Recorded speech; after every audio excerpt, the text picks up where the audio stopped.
Hello everyone, Size Pyro7 here, and today I'm going to be reviewing Mattel's Jurassic World Rebirth Wild Roar Maiasaura. So I've actually got kind of mixed opinions on this particular figure, and Maiasaura in the Jurassic franchise as a whole. It first appeared in the original novel, it appeared again in the sequel novel. It's appeared in plenty of games for sure. Mattel finally made it after 7 years, and it's not in anything Jurassic film canon-wise. There were rumors that Parasaurolophus was going to be replaced with Maiasaura for Rebirth, but that didn't happen, and Parasaurolophus itself barely even appeared. So, that's a bit disappointing. But overall, this is a fine figure, if I'm being completely honest. Before we get too far, of course, there's always the box, which looks like every other Wild Roar box, if I'm being completely honest. It's got the background, it's got action feature, it's got the Rebirth logo, the Rebirth Spinosaurus, Rebirth logo. And on the back is largely just what it does, action feature-wise, and some other species you can get in. This is wave 1 of the Rebirth Wild Roar, but I think in general it's wave 2 or 3 of Wild Roar for 2025, with Baryonyx, Utahraptor, and a Pseudoceratops. Right now I have Utahraptor, not the other two yet. And there's also instructions in here, so let me try to get those out real quick. Okay, got the instructions out. It didn't have to cut the box as much as I normally would, so that's nice. But that's the box. This is just like battery stuff and whatnot. Here's the instructions, which I don't know why Mattel decided to make Wild Roar species for the Rebirth line anyway. I can't really confirm or remember if they did this for Chaos Theory line with like the Cryptops or Ceratopsuchops, but I know based on Utahraptor, they only give it a single sheet of paper, which it says two pages, but it's one sheet of paper, which basically shows the contents of the dinosaur at the tail, attach the tail, which, as you can see, I already did, and then on the back is just battery replacement stuff. So, yeah, that was really simple. In terms of the figure itself, it's not bad. It's pretty good, honestly. It's a nice, chunky, bulky hadrosaur figure, which isn't particularly that common, I would have to argue, especially among Mattel figures. Well, I guess hadrosaurs themselves aren't usually that common among Mattel figures, so having one, especially Maiasaura, is pretty nice. It's definitely, given it was in both the original Jurassic Park and The Lost World, Michael Crichton's version novel. And by that, I mean Michael Crichton based on the title of his novel, The Lost World, off the 1910s, maybe very early 20s novel, I don't know.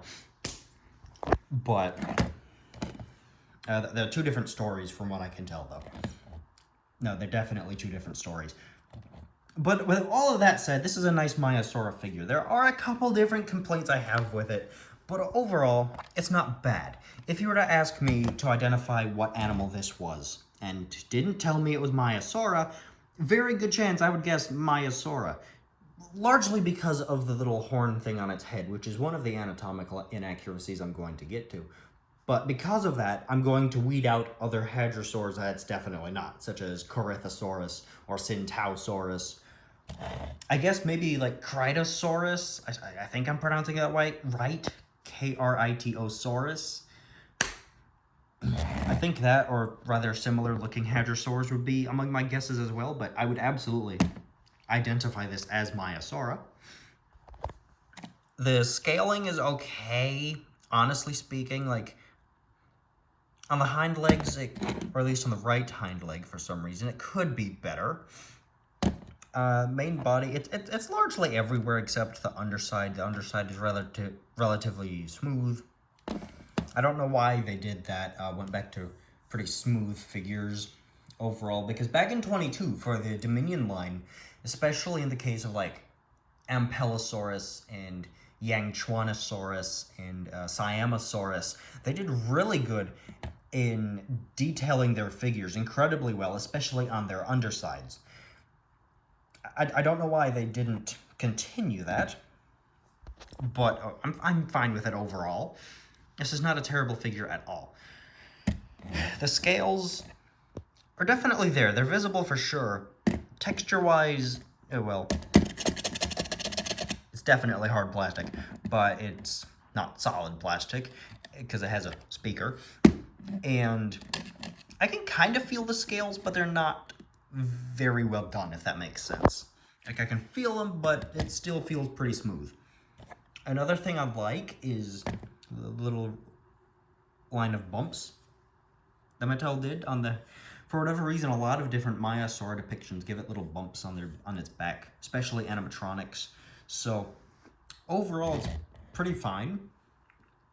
I think there might be evidence for that. If not, I'm not sure why a lot of recreations give him that. Same with Diplodocus, actually, and why Diplodocus is usually recreated with spikes, especially Mattel's. Actually, especially everyone I've seen. I don't know why they do that. The coloration is honestly pretty fine. This guy suffers from what a lot of good Mattel figures do. Good as in design-wise and animal-wise. In which case, the coloration is not bad, it's the patterning that isn't the greatest. With Maiasaura here being, how would I describe this? Like stonish blue-gray, I guess? It's a nice color, I'm just not 100% sure how to describe it. With that color, stonish blue-gray, being the main body everywhere, actually, but hardly an underside color. The underside color being largely on the lower jaw and a little bit of blotches on its rib area of silverish, kind of light grayish. It's got bright orange head coloration and then dark reddish brown stripe from its head over to its hip and a little bit of patterning in the eye socket area and the eye socket. Oh, come on, you've done it for so long. It's Mattel painted the eye yellow but didn't paint the pupil a different color. I guess I can't have the perfect streak forever. There's the scan code. So there's a couple anatomical inaccuracies I'd want to point out. This is, I think, maybe my second or third take doing this, simply because I just yapped too long about these inaccuracies, so I'll try to do it a little quicker this time. The first one being the horn thing on top of its head. Hadrosaurs did not have those, or at least some of them didn't. They didn't really have horns. What I meant to say is Maiasaura specifically is supposed to have two small ones on each side of its head in front of its eyes, kind of like Allosaurus's eye ridges, which are probably for display or interspecies recognition. Not really a single one on top of the head like Majungasaurus, which, by the way, is not even related. Second off, on the front feet, Mattel almost got it correct. Almost. There are two toes, and then another one on the inside of the foot, and another one on the outside of the foot. They were so close. Hadrosaur feet, well, probably Iguanodont feet as well, but Hadrosaur feet were largely the three main toes were fused together into a hoof-like structure, and then the first and fifth toe were just free to do whatever. So, that's not really a hoof-like shape of a foot, and they're also missing a toe, but they were so close when it came to that design. And lastly, the hind feet. I definitely can say hadrosaurs had three-toed feet. I know this because I've seen hadrosaur footprints. However, I cannot say if hadrosaurs would have had a dew claw, which I can 100% confirm for theropods, except Ornithomimosaurs, apparently. That would have been the first, I guess, toe in here that typically doesn't touch the ground. Typically, unless you're Spinosaurus anyway. And so I don't know if hadrosaurs would have had those, but I definitely know they did not have four-toed feet. Unless I did have a dew claw, in which case they did have four-toed feet, but that first toe would not touch the ground, the other three would. So Mattel almost got their Maiasaura figure correct, but even then, it's ignorable. It's a pretty good figure. Articulation-wise, it doesn't do a lot, honestly. The very end of the tip can twist in a 360 circle, but the tail itself is very sensitive towards movement, hence action feature activated. So I'm not really going to... Yeah, you saw that. It can move. The front legs are on a ball socket joint. They can move in a 360 circle. I think this figure might be able to stand with only 3 of its legs on the ground, I think. Maybe, probably this one, honestly, off the ground could stand.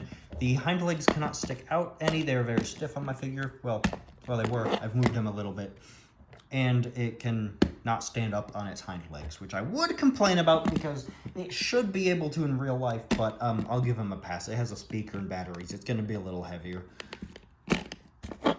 And that's it in terms of articulation. Action feature, you kind of already saw it. Move the tail up or down. That influences the head's up or down movement.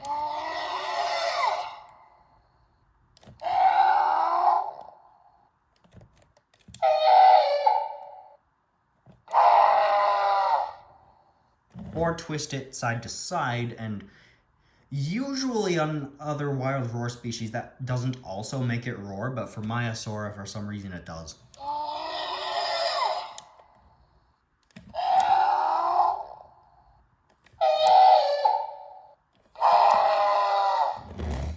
So I actually really cannot complain on these roars. I do genuinely like these roars for Maiasaura. They fit pretty well, in my opinion. And I have a couple other hadrosaurs to compare it to in terms of size and sounds and action features and whatnot. I've got the Soundstrike Admonosaurus 5-year-old figure and the Wild Roar Parasaurolophus 1-year-old figure. If anything, Edmontosaurus's front feet are the closest Mattel's gotten to an accurate hadrosaur front foot. But Parasaurolophus's hind feet are the closest they've gotten in terms of an accurate hadrosaur hind foot. So yeah, I've had this thing for 5 years. Never noticed Edmontosaurus also had 4-toed feet, or at least in the sense that Maiasaura does. But overall, these are very similarly sized figures. In fact, almost all of Mattel's hadrosaurs and iguanodont figures are the exact same size. I say almost because there are a few small parasaur figures. There's Mincaria, which is also small, and Colovosaurus is also small. But for the most part, they're generally this size.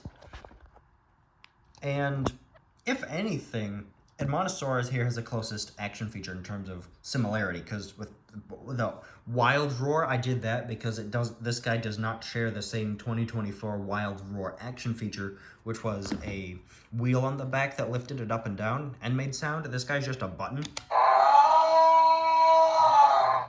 And yeah, it glows, but if it's just a button and everything else is manual, that's just sound surge, which I think Mattel canceled in 2023 because I don't recall seeing any 2024 sound surge species. But Edmontosaurus here would be the absolute closest in terms of action features. So, especially given tail-based action feature. I don't know why. I was incredibly hyped to see Mattel was going back to tail-based action features, but I don't know why they didn't just bring back the Soundstrike action feature and name it something else. They almost did. Because Edmontosaurus here has the exact same abilities. Oh, you need batteries! Okay, this thing needs batteries. I didn't know that. Good to know. But it goes up and down. You can twist it side to side. And that's it. This thing, for other Soundstrike species, you can also move the tail side to side, which you kind of can for this guy, and it'll wiggle its head. But other Soundstrike species, you can move the tail side to side, and that will move the head side to side. Unfortunately, that's not a possibility with this, because of the specific kind of joint that this is. So that's a downside, especially when it comes to the carnivores like Ceratosuchops and Utahraptor. But overall, I cannot complain. I really like this figure. It's definitely a nice one. I love the sounds. The design's not bad. The coloration is nice. If anything, the patterning could be a little bit better, and the foot structure could be better. But overall, this was the Wild Roar Maiasaura. I do genuinely like this figure. I might get another one and either paint it or repaint it or just keep it for the sake of Maiasaura was a herding animal.